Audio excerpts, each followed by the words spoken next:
Good morning. One of the things I always found interesting, and I've seen for many years now, is when a television show comes on, especially situation comedies, shows like that, you ever notice how often at the beginning of the show somebody comes on and you hear a voiceover and it says, "Film before a live audience"? And every time I would hear that, I would say to myself, film before a live audience. Okay, as opposed to a dead audience or what? I mean, if you think about it, that word live is really redundant. You don't really need to say it was a live audience. Film before an audience is the same thing. Now, the reason I bring that up is because sometimes things are said, sometimes we hear things or read things, and we don't necessarily get what's actually there. Today's message, today's chapter can be a little bit confusing if we don't look at it closely, because we actually have two different messages being preached at the same time that are both necessary. But in one case, Paul's saying, look, I'm giving up everything I have a right to. But in order to make that point, he at the same time has to be preaching, look, others have a right to what I'm giving up. So we kind of have to look more clearly at what's actually being said here and see both sides of the argument in order to understand what's happening.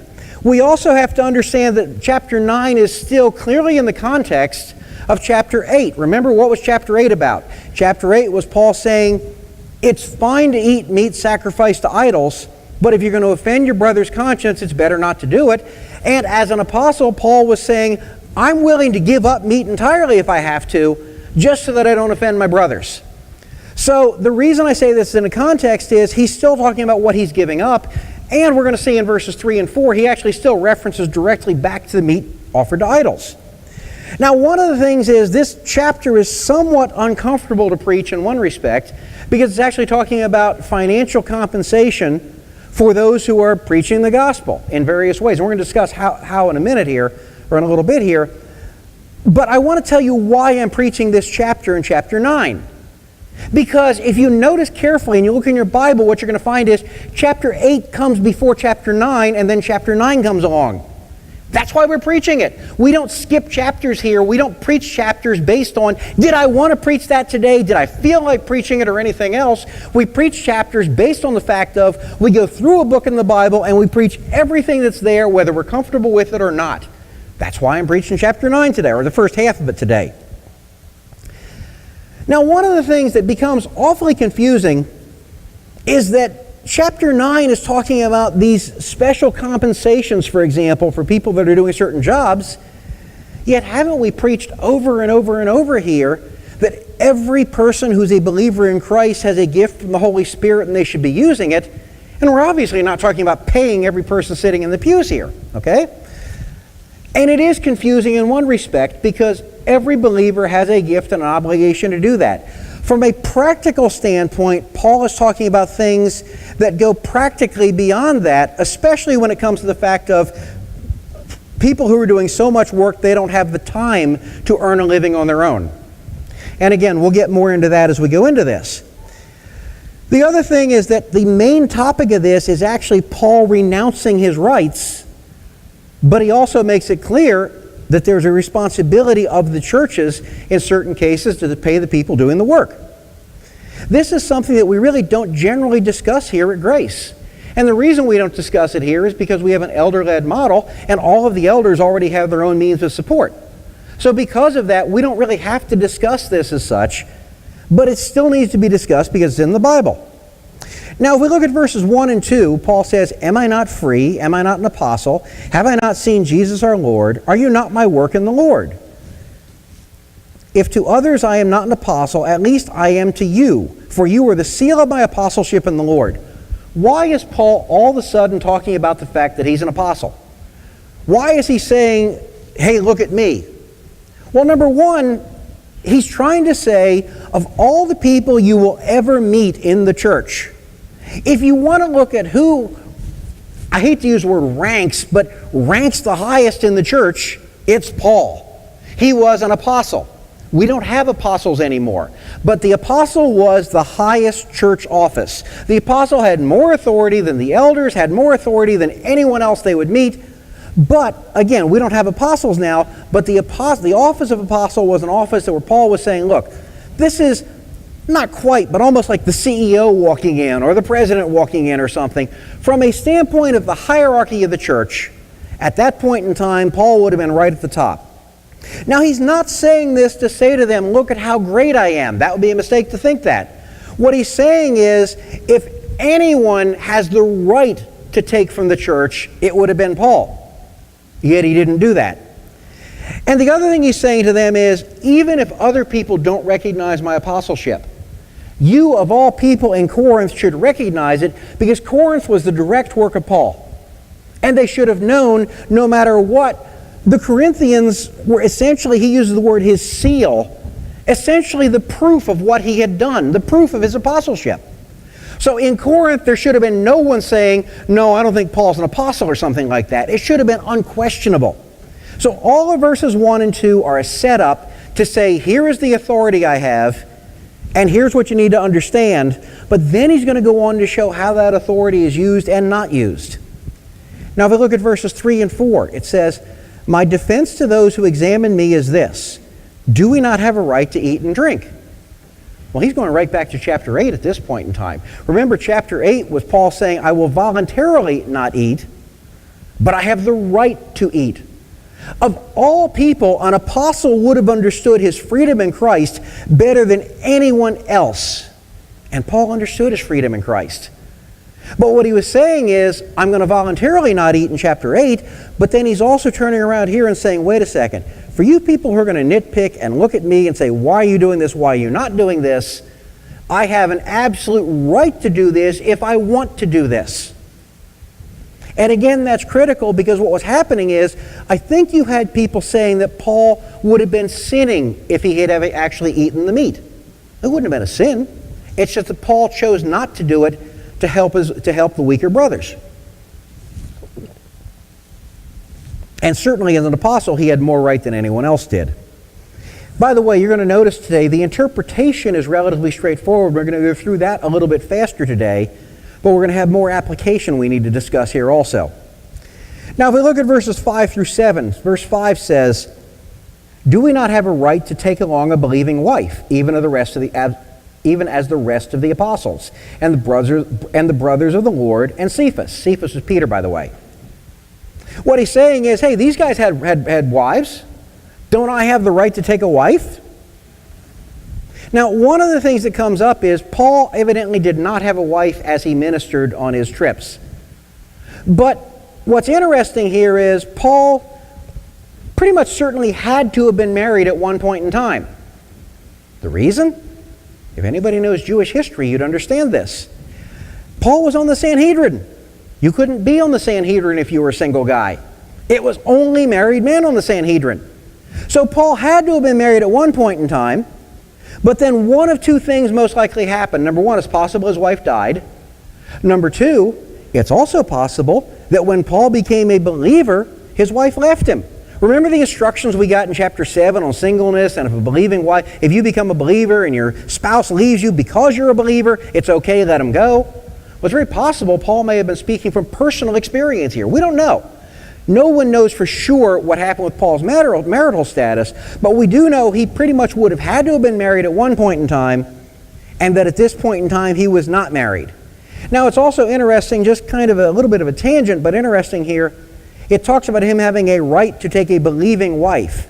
Literally in the Greek, that is sister wife. And he's not saying some kind of a strange incestuous thing. I know it sounds like that. What he's saying is a wife who is a sister in Christ, a fellow believer. So he's restricting himself to the exact same restrictions that he gave to anyone else that would have taken a wife. Now, Paul voluntarily didn't take a wife, but what's he saying here? Don't I have the right to take a wife just like anybody else did? And by the way, if you are familiar with Roman Catholic theology, I think this says a lot by application to the idea of priests never getting married. Well, Paul certainly had the right to be married if he wanted to, and if we look at the apostles here, and the other people, not just apostles, but other we're talking about, when he talks about apostles, brothers of the Lord, and Peter, I think we can assume there's a good chance that many of them were married, because he's talking about them as people who had the option to be married if they wanted to. I wouldn't stake everything on that, but I believe that's what he's saying. Now, the reason he's bringing this up is to say, hey, I'm voluntarily not doing this, because remember when he talked in the previous chapters, he said, it's better because I can do more work without a wife. But I think there were probably some people, if you remember in Corinth, there was a debate of, could you be married? Remember Corinth had the debate of, if you got married and you were a believer, should you divorce your wife so you could work more for the Lord? Obviously that was wrong. But you probably had people who would have judged Paul if he did get married. And Paul's saying, I have the right to get married. I have all the rights that you would have and even more as an apostle. If we go on to verse 6 says, or do only Barnabas and I not have a right to refrain from working? Now Barnabas, if you remember, was another fellow worker with Paul who went on missionary journeys. And one of the things he's saying is, are we the only two that don't have a right to quit our jobs and do the gospel full time? Obviously, there was other apostles or other people going out for the gospel who were being supported by the church in order to do this full time. What Paul's saying here is not that he's asking for support. What he's saying is he had the right to it, but he's voluntarily foregoing the support. If we continue on to verse 7 says, who at any time serves as a soldier at his own expense? Who plants a vineyard or does not eat from the fruit of it? Or who tends to the flock and does not use the milk of the flock? If you think about it, it would be ludicrous to say everyone has to become a soldier, who has to become a soldier has to bring all their own equipment and has to bring all their own bullets and has to pay for themselves and has to gather. Of course not. We pay for an army to go out in the field as a country. You don't hear of the soldiers having to go bring their own stuff. And by the way, I would ask, actually today being appropriate, the 100th anniversary of Armistice Day, I would like to say thank you to anyone who has served as a veteran in this country, who has been in the armed services. But when you went into the armed services, did they say, remember, bring your gun and your bullets and your food? Of course not. That would be ludicrous. Well, Paul's saying, wait, these are the same examples that I have here. These are the same examples of saying, why would you expect the full-time messenger of the Lord, the apostle, to have to bring all of his own stuff in order to do this? Even though Paul did that. Now, if we continue on to verses 8 and 9, we see it says, for I am not speaking these things according to human judgment, am I? Or does not the law say these things, also say these things? For it is written in the law of Moses, you shall not muzzle the ox while he is threshing. God is not concerned about oxen, is he? Now, one of the things he's saying here when we start with about not human, when I say not human authority, is Paul saying, look, this isn't just something I made up. Go look at the law in the Old Testament the way it was before the law was fulfilled. In the Old Testament, you didn't take, he's bringing up the verse of the oxen. I have to step back for a second and explain that, because honestly, I didn't understand this 20 years ago or 30 years ago when I first heard it. What do you mean the oxen threshing? Talk to me about a motherboard or a hard drive or a switch or a router, we're fine. Talk to me about an oxen, and I'm like, I think they got 4 legs, but I'm not positive, okay? When you tread out the grains, basically they would tie the oxen, if I remember correctly, they kind of walk in a circle, and they would be like the horsepower to make things go. And they actually used them for water wheels later on and things like that as well also. But the oxen would make things grow, and what they're saying is, as the oxen is treading on the grain to grind it out or whatever, you allow him to eat what he's doing as well. Now, if I've misexplained this, please remember, I'm not a farmer, and that's why I'm screwing this up a little, okay? But this is the general principle. You don't put a muzzle on the oxen so as he's doing his work, he's unable to eat. Well, he's using this same explanation to say, as a person is sharing the gospel full time, you don't make that person so they can't share and take and gain blessings from it and be supported through what they eat and their support. The other thing I want to bring out about this verse that's also a little unusual is he uses this verse more than once in the New Testament. If you go to 1 Timothy, he actually uses this verse and combines it with part of a verse that Luke said. And when he combined the two, what he actually saying is the Scripture says, and that's actually one of the proof texts we use to show that the New Testament is inspired as well as the Old Testament, because he combines the Old Testament and the New Testament and calls the whole thing Scripture. That's kind of a sidetrack, but I thought I should bring it up if we're talking about this particular verse. Now, the whole point of this, even though it's a little confusing, again, if you're from the farm, this verse, I didn't even have to explain it to you. If you're not from the farm, you're like me. Basically what this verse is saying, what these two verses are saying is, when you're working, you should be supported while you're working. Whatever it is, whether you're an oxen, whether you're a soldier, whether you're sharing the gospel. And basically, if you're the oxen who's treading out the grain, you got to let him eat the grain as he goes. The principle we're seeing here is support for Christian workers. But that's where things become confusing. Because one of the issues we have is, who are the Christian workers? Who's he talking about? And how does this translate from the New Testament to our church today? Because we've got a whole different set of circumstances and a whole different set of workers. And we're going to have to look at that more also. If we continue on to verse 11, that if we sowed spiritual things in you, is it too much if we should reap material things from you also? Same principle. If I've been sowing spiritual things as an apostle, shouldn't I be able to reap physical things in order to keep me going? Basically, it's kind of like saying, if I've been out teaching 12 hours in a church, give me a meal or something. I don't mean me personally, but this is what Paul's kind of saying. Support him. But he's also not demanding it. He's saying the right that he has to have this. And that's a big critical thing here. One of the things in business, I'll never forget one call that we did in my business. Had a new client call. He was referred by somebody else. Had a new client call. And I ended up sending Caleb on the job. It was a 2.5-hour job. And he had one main thing he wanted done, and if we could do some other things for him, that would be great. Well, we knocked it out of the park. Okay? We absolutely knocked it out of the park, and that we not only fixed what he thought was unfixable, we actually fixed some other things he didn't even know were problems because he has it, and it was all with permission, and it was all part of the same call. I didn't charge him any extra for it, and I actually gave him some extra consulting for free because he was a new customer. And then a bill came, and he said he wasn't going to pay. Why aren't you going to pay? Well, you didn't do what I asked. Well, actually, we did exactly what you asked. We fixed every last thing. We did it in the minimum amount of time that we promised. We nailed everything. He just didn't want to pay. Finally, I sent him an email, and I actually did get paid about 6 months later. I was shocked. I finally sent him an email, and in the email I said to him, look, you got a choice. You can keep your integrity or you can keep your money, but you're not keeping both. Take your pick. I was shocked. He did end up paying me later on. But here's the point that I'm trying to make.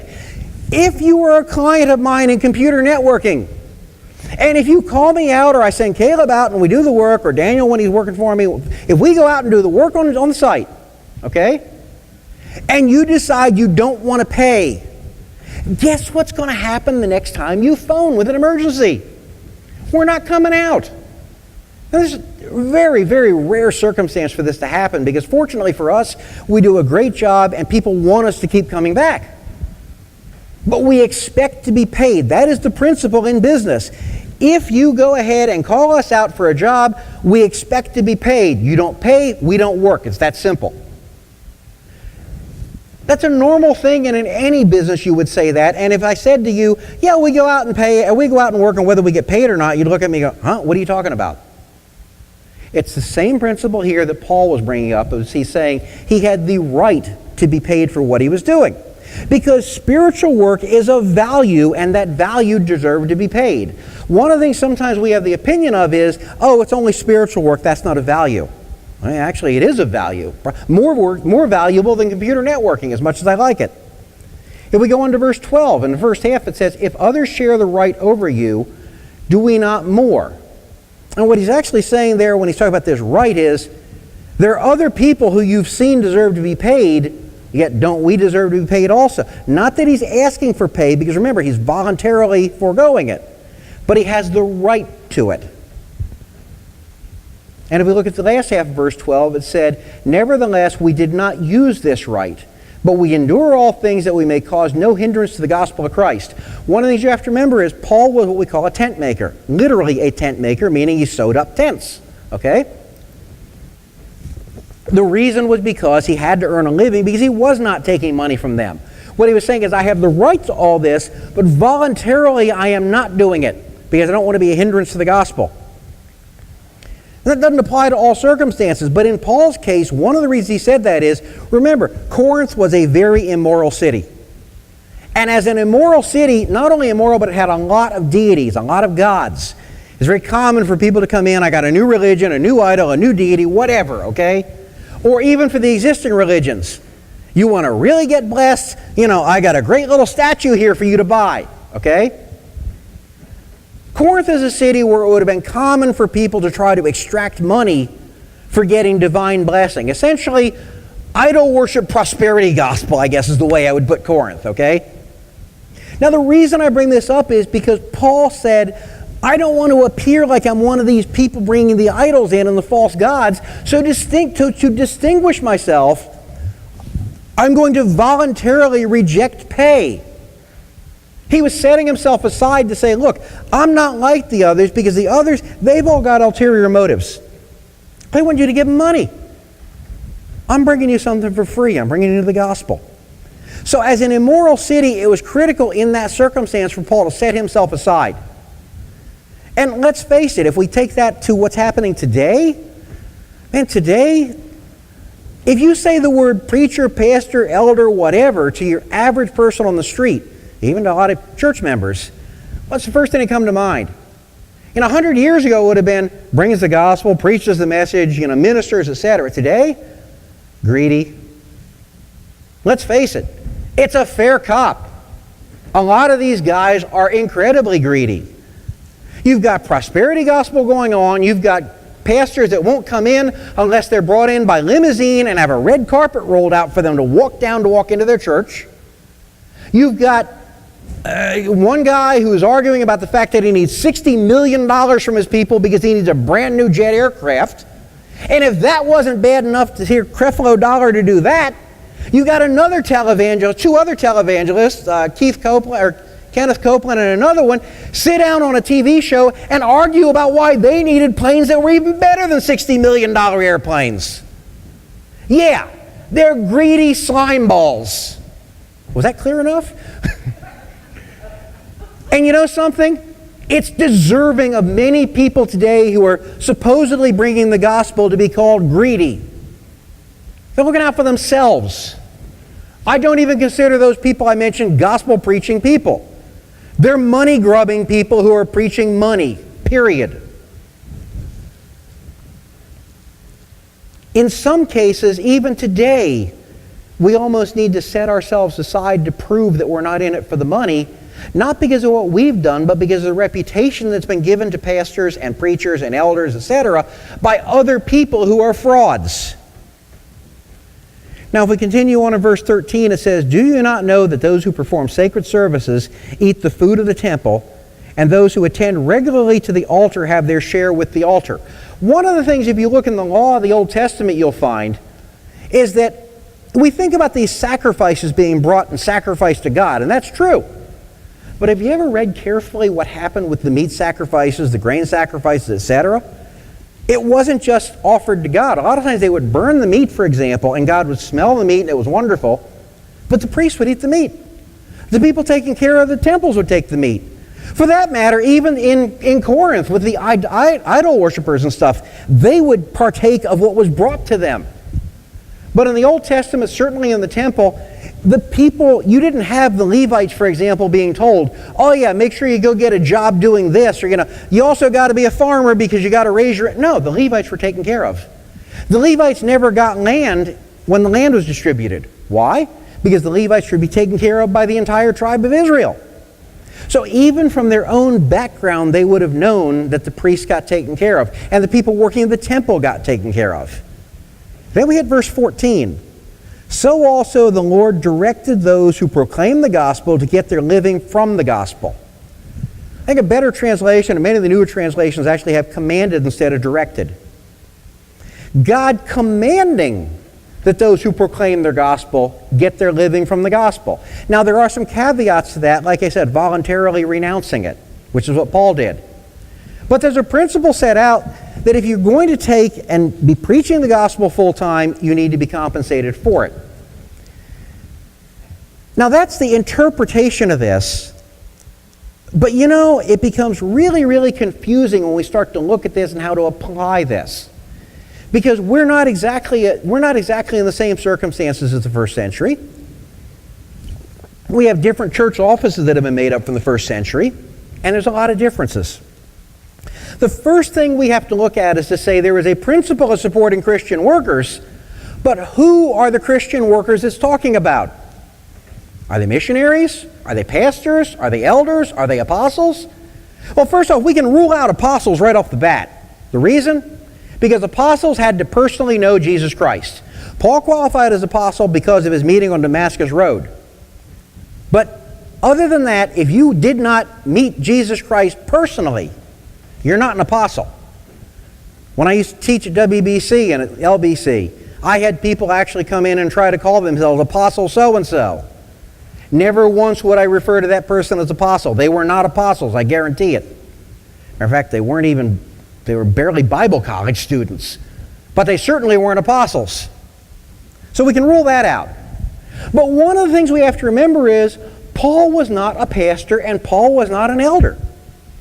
Well, what was he? Wasn't Paul like the big-time pastor of his time? Wasn't he like the Jerry Falwell of the first century church? No. Paul was a missionary. Paul was a church planter. Paul never said, I'm going to take and set up a house and stay here for 40 years and live out my... And I'm not saying that's wrong, but that wasn't Paul's job.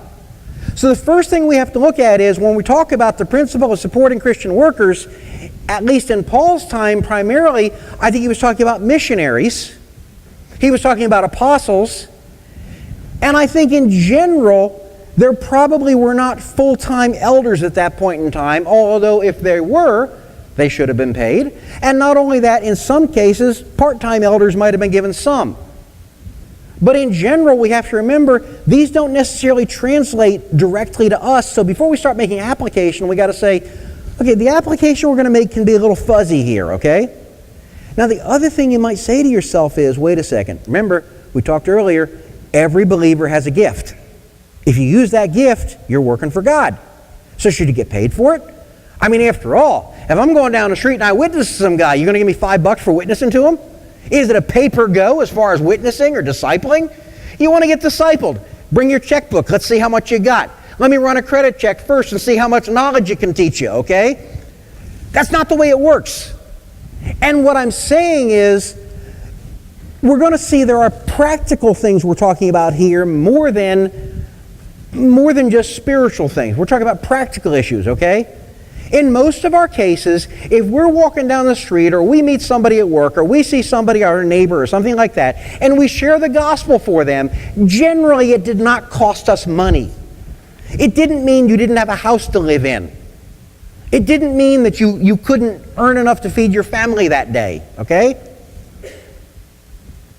If you take some of the jobs in the church and the person faithfully executed their job, they would have no ability to earn a living whatsoever were it not for the church paying them.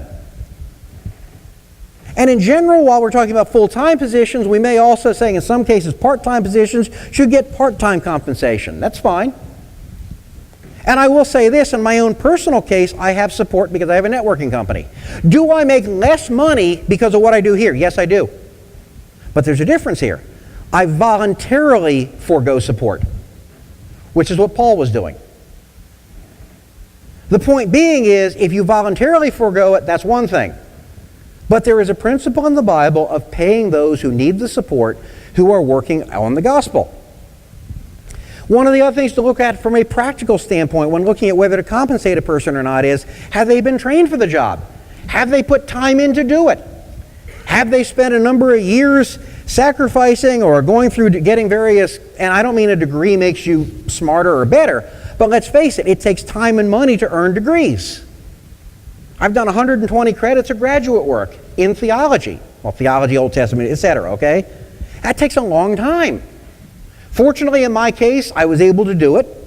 As Linda knows, it meant sleeping about 2 to 3 hours a night, but that was okay. And I kept the job going at the same time, so I didn't need support. But the point being is, when churches are looking at whether to compensate, one of the things to look at is not just the amount of time they're putting in, but did they train? Yeah, it's funny, in some cases, I've seen churches where you have a pastor, elder, etc., who's actually looked down on by the congregation. It's kind of like, yeah, he's just the ignorant guy. And you find out, gee, if you looked at what he had, he has more degrees and more training than anybody else in the church in some cases. In some cases, these guys have doctorates and everything else. Yet if you look at the pay scale they get, sometimes these guys with doctorates are being paid like they're, second-year high school student or something like that. The thing that we're seeing here is there is a principle of supporting church workers. Now, one thing I have to say on the other side of the coin is this. There are a lot of bad pastors who shouldn't be supported at all. Okay? I know of one pastor that comes to mind. His calling to the ministry, the reason he became a minister, was because every secular job he had, he failed at and got fired from. So he knew God wanted him to be a pastor. And you know something? He was doing his pastoral jobs about as good as the jobs he was getting fired from in the secular job. He didn't deserve support. He shouldn't have had support. I'm actually happy with the missionaries our church supports. I've met most of them, I think, if not all of them, and I think, they probably do a pretty good job. But I remember years ago in the churches we grew up in, basically when the missionaries came to meet you, you'd sit there with them, you'd take them out to dinner, you'd get to know them, and you'd say to yourself, wow, this person couldn't make it as a dog catcher here in the U.S. That's why they went and got a job as a missionary. Obviously, I don't mean all missionaries because there's some very good ones. But there's also some very bad ones that literally have become missionaries because they couldn't succeed at anything else. Do they deserve support? No. I think churches have to be careful at looking at, are we supporting the right people? If you're a bad pastor and you don't teach the Bible and you don't proclaim the gospel, you don't deserve support. One of the things that happened here, though, in our church, I think most of you know, but maybe not all of you, is that when we started an elder-led church, we actually said, you know something? The way we support missionaries is not right. I don't know if you know this or not. Missionaries got a lot of support from this church, but never got it directly from the church. It was always people giving, and then that money would be funneled to the missionary. And it's a good model, but it shouldn't be the only model. One of the first things that happened was we said, you know something? A chunk of our budget now goes to missionaries in addition to that. Because we believe that a church had a responsibility to support the missionaries. These are people who have given up their livings, who've taken their families with them in many cases, and who require and deserve support. That's the principle of giving we're talking about. Looking at the people and saying they have given up what they could otherwise earn support as, and because of that, because they're doing a good job, they deserve support. I think more than looking at positions, we need to be looking at what are the people giving up and how are they doing at their job. And one of the things here, we're not talking about pastors, elders, missionaries, or anything else, certainly not apostles. If we take a look at somebody like Eric. Eric, you're not an apostle, right? Okay, good. If you said yes, you're fired. Anyway, the point being is, he does not hold any of these positions. So would it be fair for us to say, Eric, you should have brought your own house, you should have brought your own money, you should have brought your own, etc., and why in the world are we paying you? Of course not. He gave up quite a bit to come here and work here. And even though he makes some money as teaching also, we have to compensate him in order to keep him here because he's doing the work of the gospel and because he has sacrificed to do that work. Because it wouldn't be practical to say to him, look, we got a nice field out there you can live in. It wouldn't work that way. So what I'm saying is, especially today, when churches are looking at support, they should be looking at what is the person giving up and what is the person doing. Now, in addition to that, you should also be looking at, did the person voluntarily forego support? I could be wrong, but I'm guessing had Eric been a independently wealthy billionaire or something, he might have said, don't worry, you can keep your money. As far as I know, he's not a billionaire either, okay? But the point being is, you need to look at each situation and evaluate each situation individually. I'm not talking so much about our church here even. I'm talking about churches in general. Why am I teaching this? Because it's chapter 9 and it follows chapter 8. We've already established that. Because the point being is, we're going to teach all of the Bible no matter what it says. Now, I also think we have to look at what I call the good, the bad, and the ugly of foregoing support. Remember, Paul said that he gave up the support so that there wouldn't be a conflict, so it would further the gospel. I've seen many cases where it has been wonderful and good for elders to voluntarily give up support. I've seen cases where it allowed small churches to grow. I've seen cases where it would allow churches to continue that couldn't continue otherwise. I've seen places where missions or churches just couldn't function if they had to support a pastor. And you know something? Foregoing support, either partially or completely, is a good thing in those cases, in many cases. Not only that, even today, as we mentioned, asking for money can confuse the message. One of the nice things I will say is that no one can possibly say, I'm up here for the money. Why? Double my salary and I'll make the same amount of money. You don't get paid if you're an elder in this church. And the point being is, at least my point is that no one can ever confuse me or Randy or Gene or Jose or whatever. No one can confuse us with a televangelist or a prosperity gospel preacher. We have never yet, trust me, I never will, I have never yet said I will not come in to preach unless you bring the limo here and put the red carpet down. There are some who actually do that. I'm not making that up. I have not asked for a $60 million Gulfstream. Okay, that one I might take, but that's another story. But the point is, I have not asked for a $60 million Gulfstream. I'm not going to ask for a Gulf. I'm not even going to ask for an ultralight. Okay? It confuses the message sometimes. Now, there's one other thing we got to consider is sometimes getting paid causes a problem when you're entering hostile territory. What do I mean by this? Take some examples. If you're a missionary to China and you sign up and say, why I want a visa to go into China. Why? Because I want to bring the gospel of Jesus Christ to the masses. Yeah, right. Good luck on getting your visa approved for that one. You go in as a translator or you go in as whatever, okay? You don't get into China as a missionary. That's only one example. Islamic countries the same way. But the point being is, in that case, it's necessary to sometimes forego certain support so that it doesn't appear that you're getting... Now, usually they find some way of supporting them, but the point being is sometimes if you're going to hostile areas, you need to give up support. In Corinth, Paul had to give up support because it would have confused the message. In Islamic countries, you're not going to be able to handle things the same way and be a full-time missionary the way you might otherwise be. In many cases, you have to actually come into these countries and earn a living in those countries in order to be able to stay. And then you can spread the gospel while you're there. They don't just allow missionaries to come in. Our country is very free in how we allow people to come in historically. We still are as far as the immigration goes for legal immigration. Nobody in our country, I don't remember anybody ever being turned away from our country because they were a missionary or something like that. But if you try to go into Islamic countries as a Christian missionary, are you kidding me? If they let you in, the first thing they're going to do is probably nail you to a board. It's not going to work. Also, in certain areas, frankly, they give up money. You give up money and give up support because the people just don't have it to give it to you. If you're going into a place where people are earning $3 a day, yeah, there's a good reason not to demand support from them or something like that. That's one of the reasons why sometimes we support missionaries who go into places like that, because the support has to come from another church. Now, that's the good side of giving up and foregoing support. And there is a real value to not demanding support as a professional. But there's also a bad side. One of the bad things I see is churches that are unwilling to support.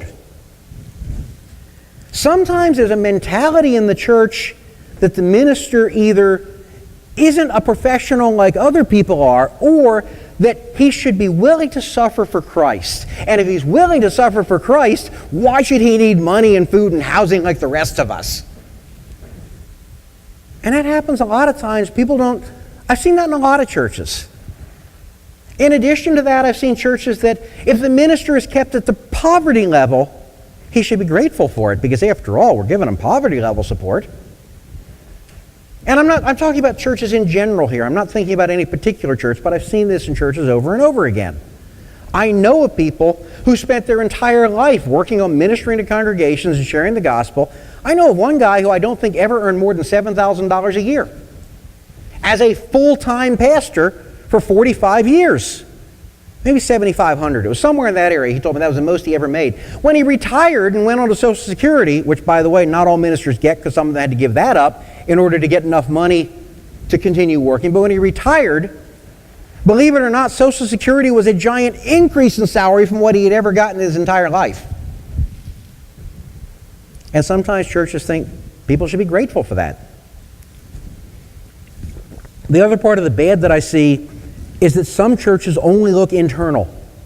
They don't support missions. We're already supporting a pastor. Why do we have to support missionaries? Because they're out there giving up of themselves full-time on the field, and they deserve support if they're doing a good job. I do qualify that with if they're doing a good job. But sometimes churches turn internal and don't look outside. That's part of the bad. And let me give you one other part of the bad. Sometimes churches are just plain oblivious to what's going on. Years ago, my dad was involved in a bank robbery. Actually, let me rephrase that. That didn't sound right. My dad went in to cash his paycheck at Citizens Bank in Bladensburg probably 35 years ago, whenever it was, okay? And he also had a toothache that day, which actually that makes the difference in this case. He cashed his check, he turned around from the counter, and he was standing there like this, counting his money. Now, right behind him, another gentleman came up, slipped in behind him and stood at the counter, and the two of them were literally, they saw the videos later on, this far apart, back to back. And he's standing there counting his money, and the other guy's standing there with a machine gun pointed at the teller. And there were three of them. And they came into the bank. And he was so, because of his toothache and because he was looking at his money, so consumed with it, he just kept counting his money. And then what's he do? About 25, 30 feet away is the door. He's counting his money, he's looking like he out, going right for the door. I mean, it was almost like he had a cell phone with him, even though smartphones didn't exist back then. Totally oblivious, could have walked into a wall, okay? Do you know what's happening when they looked at the video the entire time he's walking out the door with his toothache and counting his money? The entire time the guys with the machine guns are pointing him at him, screaming, stop, get down on the ground. He just walked right out the door, never saw a thing. Completely walked out the door, ended up, after he got out of the bank, he went to his car and he looked down the street and he said, there are three men running down the street waving guns and holding a bag of money in the air. Something's wrong here. He picked up on those things real quick, by the way. Something's wrong here. He actually ended up getting their license number, and it turned out it was their car. One little tip, if a person robs a bank and they park in the parking lot, the odds are it's a stolen car. If a person robs a bank and the car is 2 blocks away, it's their car. No, I'm saying that's something you'll learn. If you ever work with police, you learn that, okay? Well, in this case, they parked like a block and a half, 2 blocks away. He followed him down, and literally he's sitting behind him, and they're waving guns at him, saying, get out of here, and waving at him, and he's sitting there writing down the license number. The reason I bring all this up is he was completely oblivious to what was going on around him. A lot of churches are completely oblivious as to what's going on around them when it comes to supporting pastors, elders, full-time workers, whatever, missionaries, not apostles, okay? But there are churches that are completely oblivious. The other thing I was going to say when it comes to this oblivious is a lot of times we think in terms of financial support. And Paul was talking about financial support here. But he was also talking about other things. He's talking about having a wife. Well, that's not financial. He's talking about things like that. There are many churches that may support a guy financially. But what are they doing emotionally? Are they looking at the fact of he may be putting in a number of hours, he may be burning the candle at both ends, numerous things may be happening, and is the church truly supporting the leaders in that respect? As I said, this isn't intended as a lecture. This is literally what I'm getting from this chapter. So don't take it personally when I'm saying these things. Now, let's also talk about, as I said, the good, the bad. Let's talk about the ugly of church support, of foregoing support. One pastor comes to mind where he essentially gave up support for at least a year, if I remember correctly, in a church that he was working at. They just didn't have the money. They wanted to build the church, build a larger building. I could be wrong with it, but they wanted to build, I think, a larger building. He said for a year or more he gave up support. His wife ended up working. It didn't do a lot for their family. The truth is, in a lot of cases, families are destroyed by ugly churches. And you know what happened in the end? The church wasn't even grateful for what he did. Completely ungrateful church. They didn't pay anything for it. It's not worth anything. And sometimes that happens when people are not paid. They're also seen as not worth the money. Not that it's true, but sometimes that's how it's seen. One thing I want to say here is if we look through Corinthians, we can see it. God did not call people to the ministry to destroy their families. Paul talked about that in chapter 7. In chapter 7, basically, it's like, should I get a divorce so that I can serve God more? No, of course not. You don't destroy the family in order to elevate the church. Frankly, sometimes it's not just the church doing this, sometimes it's the minister doing this. I'm going to serve God so much, and I'm forgetting about the fact that he's married, has children. As Paul said in chapter 7, those are your obligations. And not just obligations, you should want to have a wife.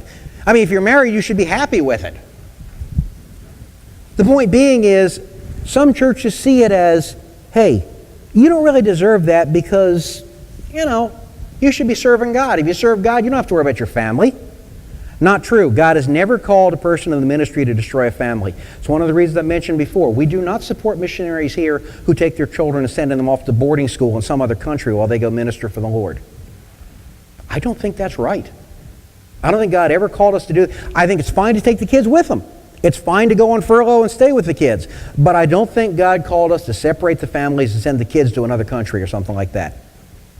I would never contribute to a missionary personally who's doing that either. It's my own personal opinion there, but the other thing also is when you get a church like this, one of these ugly churches, it never builds a culture of generosity in the church. If the church never learns to support anyone, they're not supporting pastors, missionaries, elders, whatever. It's all internal. You're never going to build that culture. One of the things I like here, frankly, is we give a fair amount to missionaries, a lot more than most churches, and you can see that.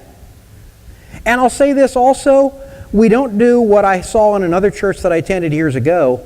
They wanted to give $5 a year, I think, $5 a year to a missionary from every country in the world. Why? So they could put a flag in their map. That's not supporting missionaries. I'm actually happy here. If you look at the missionaries and the amount we give them, they get fairly generous amounts. It's usually in the thousands of dollars each year for each missionary. It's not in the hundreds even. And not that the hundreds would be bad, but the point is it's generous support. Now, in all of this, what are the responsibilities of the church? Support those doing the work. But again, the criteria we talked about is, are they able to forgo support? And in addition to that, are they actually doing what they should be doing? Are they good at it? I don't think we should be supporting pastors who are lousy at their jobs. Pretty simple. I wouldn't keep somebody at a secular job who is bad at it. I'd tell them to go get another job. I don't think we should keep a pastor who's bad at it. But when you have someone who's good at it, they ought to be rewarded for it. Assuming they haven't foregone? Yeah, close enough. Given up support. Let's use that word instead. Okay? The other criteria we've talked about is when you give up personal income in order to support, that's when the church has to look at supporting the person. And when you're giving up more than the normal Christian life, as I said, if you're going next door and witnessing to your neighbor, rarely have you lost $5,000 because of that or something like that. On the other hand, if a person's working full-time for the church, especially, even part-time, but especially full-time, yeah, maybe so. Now, the other thing I'm going to say here is I've mentioned pastors, missionaries, etc., elders, etc., okay? That's not the only group you need to look at as a church. Churches need to look at anyone who's doing the work of the gospel, full-time or part-time, that is above and beyond, that requires support. I used Eric as an example. You know something? In this church, and most churches I go to, we actually pay for janitors. I don't know the particulars of it, but you know why? Because that's part of their job, and that's what they need to get paid for. There's nothing wrong with that. I'm not saying they're Christian. I don't even know who the janitors are here. So the point being is in other churches, even when they were members of the church, if they did a good job, they paid for janitorial services. There are some people who can afford to do this without getting paid, and that's fine. But when they're going above and beyond doing something abnormal, that's when the church should start looking at payment. The other thing I would say too is this. A church has to look local first in their own church and then globally as well. But if you got a church and the ministers have not sworn off support and they're not taking care of their own ministers but they're giving to the missionaries, there's a problem there too. I think also, as I've mentioned, I think rewards should be rendered according to the service given. Not just the amount of service, but the quality of the service. Okay, I'm going to completely leave theology here and tell some bad theology, but a pastor and an airplane pilot ended up in heaven. You know it's bad theology when I say that, but it's okay. They go up to the gates of heaven, and the pilot gets to the gates of heaven, and he's given a golden staff and a golden crown and a silk robe with gold braid all over it. Hey, he just looks like royalty. And go on in. So he goes right through the door. The pastor comes up next. The pastor is given a burlap robe. He's given a wooden stick. He's given, a little laurel wreath or something. What's happening? He's got the gold. He's got everything else. Aren't you give me this? He's looking at him. Hey, we pay for results here in heaven. Every time you preach, people went to sleep. Every time he flew an airplane, everybody prayed. Okay, it's bad theology, but it gets the point across. Pay for results. And I don't mean pay for how many people got saved this week, okay? But I mean, is a person dedicated to doing the work? Are they doing a good job? Holding a person accountable the same way you would hold them to a secular job. It's not like everybody gets a free pass because suddenly we're getting supported by the church. I think it's fine to hold a person accountable. The other thing for churches, for a church responsibility is, unless it's voluntarily yielded, support does not appear to be optional here. Now, again, remember, support is not just monetary. It can be emotional, it can be any number of things, okay? But it's not optional. One of the things the reason I bring up other emotional things and other things is, if you look at statistics among clergy, depression is rampant. Burnout and people leaving their jobs is rampant. It happens over and over, among clergy specifically. And a lot of the reasons, sometimes it's their fault, don't get me wrong. In other cases, it's lack of support in other areas from the congregation. Also, you find a lot of times, I don't feel this way here, and frankly, I wouldn't care if you did anyway, because it wouldn't bother me, but I've seen a lot of places where you have elders, pastors, whatever, that it's like their whole life is under a microscope, especially their kids. Oh, you got kids? We don't have kids. We don't, do we? No, we don't. Okay. We don't have kids. I'm sure of that. Okay. Point being is, how many times have you seen a church where the pastor has children? And what's the first thing you see? Basically, those kids are supposed to be little apostles. They are never allowed to make a mistake. They're never allowed to do anything wrong. And not only does it destroy the family and destroy the pastor, but what also happens is, usually it destroys the children. I can't tell you how many pastors' kids and missionaries' kids I've known that came out complete, total wrecks. And often it was the fault of the church, or the parents both. That's not the way that churches should support them. Also, you'll find that in some cases, the leaders are judged on tiny little minor matters that really don't make a hill of beans worth of difference. And that's what they get judged on. Did they get judged on whether they were teaching and preaching and sharing the gospel, or here 23 hours a day doing stuff in the church that needed to be done? No. They got judged because they wore the wrong color shoes to preach in or something like that. I may be exaggerating a little bit, but if you've been in these churches, you know what I'm talking about. I've seen this stuff, and you have too, probably. What I want to close with here is to remind everyone, every one of us has a gift. So don't think that today's message is trying to separate us into, these are clergy here and these are people there. It's not what he's talking about at all. It's practical matters. It's practical matters for missionaries, certain pastors, certain other peoples that need practical support. It's not trying to say one is better than another. It's not trying to say one's more important than another. It's trying to say that if you're full-time giving up your life for Christ as a full-time worker, you probably need some support and deserve support from churches. What it's saying is there are some people in the church who need time and need money. They're giving their time, they need money to support themselves. As I said, we're fortunate here in that we have elders that I don't think any of us are in poverty, to be honest with you. If we are, tell me. I don't think we are. But the point being is that in many churches it's necessary, and if you're not given to the elders, pastors, then it's also time to think about missionaries. But remember, we all have a gift, and we're all supposed to be using it for God. Let's go ahead and pray.